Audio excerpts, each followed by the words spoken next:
aux élections dans des conditions difficiles, vous parlerez de compromis à l'africaine, alors qu'aujourd'hui, ces mêmes Africains sont en train d'attirer votre attention sur cette ignoble et injuste agression due au fait du Rwanda et demandons même des sanctions, personne n'en parle. Voilà ce que je voulais apporter comme précision pour dire, ça aussi, ça doit changer dans la manière de coopérer avec la France et l'Europe. Regardez-nous autrement, en nous respectant, en nous considérant comme de vrais partenaires, et non pas toujours avec un regard paternaliste, avec l'idée de toujours savoir ce qu'il faut pour nous et non pas pour...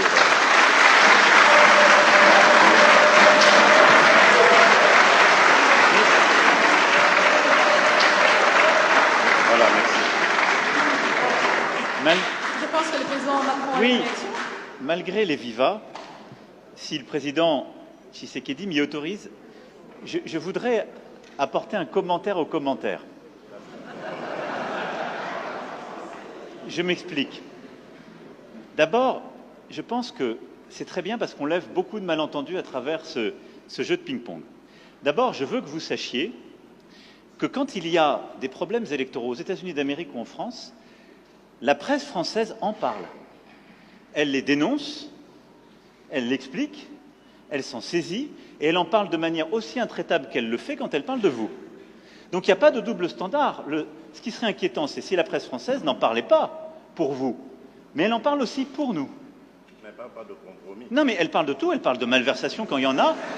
Elle parle beaucoup plus, elle va beaucoup plus loin, il n'y a pas de sujet. Elle essaie de dire la vérité, c'est le travail d'une presse indépendante. Et donc, il ne faut pas être choqué que la presse, quand elle a écho, quand elle entend des oppositions qui disent qu'il y a des problèmes, vous pose la question. Ce serait un double standard si elle disait on est en Afrique, donc on ne pose même pas la question, ce n'est pas un sujet. Non, elle pose la question, mais elle le fait aussi chez nous. Chez nous. Et il se trouve que chez nous, quand il y a des malversations politiques, je ne voudrais pas que des malentendus s'installent, y compris quand on fait référence au président Chirac, il y a des procès qui sont faits. Et les gens sont condamnés, parce qu'il y a une justice indépendante. Donc il y a une presse indépendante et une justice indépendante. Ça crée une démocratie qui est parfois vibrante. Alors je ne dis pas que c'est... on se fait attaquer, mais c'est très bien.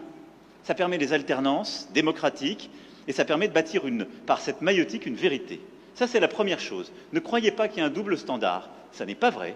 Ne croyez pas que ce soit de l'irrespect, ça n'est pas vrai, parce que les journalistes français, européens ou américains posent les mêmes questions à leurs dirigeants chez eux. La deuxième chose, et ça me permet d'insister, parce que le président a parlé de la France en répondant à la question. Quand un ou une journaliste française pose une question, ça n'est pas le gouvernement de la France. Et c'est bien comme ça. Mais il ne faut pas tout confondre. Non, parce que non, mais c'est pas une position de la France. Je faisais allusion. Parce qu'il n'y a pas de, il y en a eu. Je faisais allusion au propos de Le Drian. Lui, il est officiel français. Oui, mais le compromis à l'africaine, c'est Le Drian, c'est pas la journaliste. C'est exact, mais ce compromis. Mais cette formule, président, on sait d'où elle est sortie et on sait le contexte électoral. Non, mais on sait le contexte électoral. Et il n'y avait pas de caractère de mépris dans la formule de Jean-Yves Le Drian. À Nairobi, d'ailleurs, grâce à toi, on a pu s'expliquer avec eux. Et la France a beaucoup œuvré, vous le savez ô combien, pour qu'il y ait alors une alternance, qui n'aurait pas été à ce moment-là un mécanisme spontané. Je ferme cette parenthèse, mais je voulais faire cette précision. Pardon. Merci, très bel échange. Alors, je pense qu'on va réduire la phase questions-réponses. Il nous en reste 2. Alors, messieurs les journalistes, vous ne posez votre question que si elle n'a pas encore été posée ou s'il n'y a pas eu de réponse apportée. Alors, on va prendre une autre question congolaise. Messieurs Patient, Ligodi de Actualité.cd. Il est par là. Merci beaucoup. Au président Emmanuel Macron, je suis désolé de revenir là-dessus. En décembre dernier, la secrétaire d'État Chrysoula Zakoro-Poulou a ouvertement condamné au nom de la France le soutien apporté par le Rwanda en 2023. 3 mois plus tard, qu'est-ce qui fait qu'au plus haut niveau, vous n'arrivez toujours pas à le faire? Pourquoi la langue lourde sur cette question? Monsieur le Président, pourquoi le mot agression est considéré comme un mot tabou? Votre homologue juste à votre côté l'a prononcé 6 fois, j'ai compté. Pourquoi avez-vous du mal à nommer l'agression rwandaise alors que tous les rapports indépendants le disent et le prouvent? Vous avez tout à l'heure parlé des discours de vérité.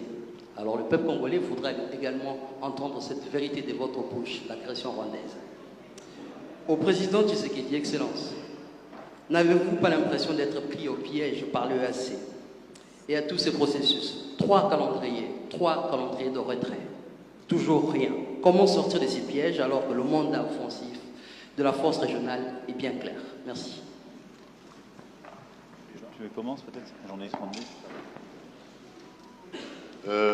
Être pris au piège, je ne pense pas. D'abord, lorsque la République démocratique du Congo a décidé d'adhérer à l'EAC, ce n'était pas pour des problèmes sécuritaires. Au contraire, c'était pour des problèmes d'avantages douaniers. Je vous rappelle ici que la majeure partie de nos compatriotes vivant à l'Est, les opérateurs économiques, j'entends, et même bien d'autres dans d'autres secteurs, travaillent souvent avec les pays d'Afrique de l'Est. Et lorsqu'il y a importation de denrées de tout genre, c'est par les ports de Mombasa et de Dar es Salaam principalement que cela vient. Et donc, nos opérateurs économiques n'étaient pas dans les mêmes conditions de concurrence que leurs homologues des pays voisins. Et ça avait un impact négatif pour notre économie parce qu'ils étaient obligés à ce moment-là de migrer vers ces pays, de vivre là-bas et donc de faire gagner plus de ressources à ces pays-là qu'à la République démocratique du Congo. Donc ça, ce n'est que pour l'aspect économique. Il y en a bien d'autres qui ont milité à ce que nous prenions la décision d'adhérer à cette communauté. Et puis, vu la taille de la République démocratique du Congo qui se situe au centre de l'Afrique, ça aurait été une opportunité formidable, surtout en ce qui concerne aujourd'hui la zone de libre-échange continental, l'intégration de l'Afrique.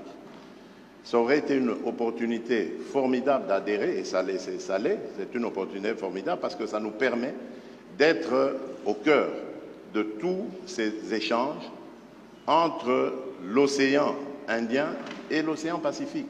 Donc il faut regarder notre adhésion à la communauté d'Afrique de l'Est de cette manière-là. Malheureusement, entre-temps, par accident ou par velléité hégémoniste ou de pillage de nos ressources, le Rwanda nous fait la guerre, mais cela ne doit pas remettre en cause toute la raison d'être de notre adhésion dans cette communauté. Alors, maintenant, lorsque vous me parlez de piège, je ne suis pas d'accord avec ça. Parce que d'abord, les forces kenyanes se sont déployées comme elles s'étaient engagées de le faire. C'est le cas aujourd'hui. La difficulté, et j'en conviens avec vous, lorsque vous parlez de sorte d'attitude bizarre de la part de la communauté de l'Afrique de l'Est, la difficulté aujourd'hui, c'est de passer à la contrainte, comme ça avait été le cas. Mais vous savez, la contrainte, c'est la guerre. La guerre, on sait quand on la commence, on ne sait pas quand on la termine. Vous avez plusieurs exemples dans le monde aujourd'hui. Et je crois que ces pays veulent donner la chance à la paix, mais alors jusqu'au bout. Et c'est notre cas aussi, nous, République démocratique du Congo, qui sommes les plus concernés par cette agression. Parce qu'à cause de cette agression, nous sommes obligés aujourd'hui de consacrer nos ressources à renforcer les capacités de notre armée, alors qu'on pouvait continuer avec notre programme de développement local des 145 territoires, avec le financement de la gratuité de l'enseignement, avec le financement de la gratuité et de la couverture santé universelle. Donc voilà, je peux continuer comme ça, des tas de projets sur lesquels nous étions engagés et que nous sommes maintenant obligés d'arrêter parce qu'il faut se consacrer à la sécurisation de nos populations et de notre territoire. Et donc c'est d'abord l'affaire des Congolais avant d'être celle de nos voisins. Nos voisins viennent en aide à ce que nous recouvrions la paix et j'espère qu'ils auront raison. Ils veulent donner une chance à la paix, c'est normal, parce qu'ils pensent qu'engager des ressources à vouloir faire la guerre, c'est des dépenses, beaucoup de dépenses, et même au bout du compte, on n'est pas sûr du résultat. Donc, donnons d'abord une chance à la paix, et je suis d'accord avec ces pays voisins, et ensuite, nous verrons. Mais comme je l'ai dit, moi, je reste vigilant, parce que dubitatif, compte tenu de ce que je sais des velléités rwandaises, et compte tenu de ce que je sais de leurs engagements pris jusqu'ici, qui n'ont jamais d'ailleurs été respectés. Voilà. Pour ce qui est de votre question, j'ai été très clair sur la condamnation du M23 et de tous ceux qui le soutiennent, y compris le Rwanda. Bien sûr. Donc, je ne peux pas être plus clair que ça. Après, ce n'est pas une question de dénonciation, je l'ai fait, nous l'avons fait depuis des mois. Parler d'agression, on l'a fait par des groupes qui sont d'ailleurs des groupes incluant aussi des Congolais, vous le savez comme moi. Donc ce n'est pas une agression d'une puissance extérieure. Ils sont soutenus par plusieurs puissances extérieures dans une logique de prédation, mais ces groupes ont aussi des ressortissants qui sont votre pays. C'est une réalité. Bon. Donc, je l'ai condamné, et on peut parler tout à fait d'agression, j'ai aucun problème, de tous ces groupes, y compris des ADF et autres. Et la France est un soutien et un allié de la RDC contre à la fois ces pillages, cette volonté de balkanisation. La question qu'il y a derrière ce que vous me demandez, c'est de savoir si on veut passer un cran supplémentaire, elle est tout de suite aux sanctions. J'ai répondu de manière très claire tout à l'heure. Nous dénonçons, nous condamnons, nous accompagnons le processus de médiation régionale, mais au moment où, pour la première fois depuis des mois, alors que jusqu'alors ces processus avaient été mis en échec par des refus de délivrer des visas pour permettre, par exemple, au M23 de bouger. Ça a été fait, ils ont pu aller à Luanda. Il y a un processus qui avance. On a un rendez-vous mardi, je serai intempestif à vous dire il faut tout de suite sanctionner. Donc je vous l'ai dit, moi, je fais confiance à ce processus parce que je pense qu'on peut se faire plaisir, on peut faire de l'escalade de tribune ici devant vous.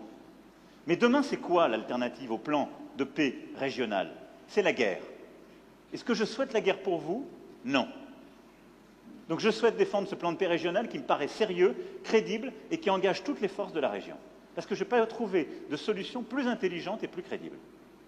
Et donc dans ce cadre, je préfère faire confiance avec exigence, dire ce que nous attendons du Rwanda et des autres voisins, c'est de s'engager et de respecter les rendez-vous qu'ils se donnent, sous la supervision des médiateurs. Et s'ils ne respectent pas, alors oui, il doit y avoir des sanctions. Je vous le dis très clairement. Mais au bon moment et en fonction du processus qui a été décidé par votre président et ses homologues à Addis Abeba et qui est sous cette médiation angolaise. Alors la dernière question est de Madame Méral Christelle de France Télévisions. Bonjour, Christelle Méral, donc France Télévisions. La question s'adresse au président français. Monsieur Macron, après plusieurs jours en Afrique, vous rentrez donc demain matin en France. Le pays, mardi, pourrait être bloqué en raison de la réforme des retraites. Alors, est-ce que vous ne redoutez pas que le blocage s'installe? Et puis, si la réforme devait rester très impopulaire, est-ce que vous ne craignez pas que l'on vous reproche de ne pas être à l'écoute des Français? Vous comprendrez bien que j'ai déjà fait plusieurs commentaires sur cette réforme des retraites, qui a fait partie de mon engagement présidentiel. Et je ne vais pas, depuis ici, compte tenu des sujets qu'on est en train d'évoquer, de la lourdeur de l'actualité, de l'importance stratégique de cette tournée en Afrique, faire de nouveaux commentaires sur les commentaires. Je n'ai pas grand-chose de neuf à dire. Donc, ce qui m'importe, c'est surtout d'expliquer à nos compatriotes l'importance, en effet, dans un moment comme le nôtre, de passer 4 jours en Afrique, dans cette région qui est une région où une partie de notre histoire aussi s'est jouée. On était à Brazzaville hier, qui était la capitale de la France libre, où il y a une partie de notre passé, mais surtout beaucoup de notre avenir, sur le plan climatique, sur le plan de la biodiversité, culturelle, linguistique, mais aussi sécuritaire. Et donc, je pense que c'est important que le président de la République française, que les ministres compétents puissent se déployer, y compris dans ces moments-là, pour porter la voix de la France, agir. Et tout n'est pas suspendu à une seule chose, et tout ne doit pas l'être. Et donc, nous continuons à avancer, mais vous avez compris que je ne ferai pas davantage de commentaires sur la vie politique française, ici, depuis Kinshasa, à la fois parce que je n'ai pas grand-chose à dire, et ensuite par respect pour nos amis, compte tenu de ce qu'ils sont en train de vivre. Je voulais simplement vous dire qu'on est ensemble. Tsotsa Elongo, Tuko Pamoja, Tuji Pamwa, Betukere Kimvuka.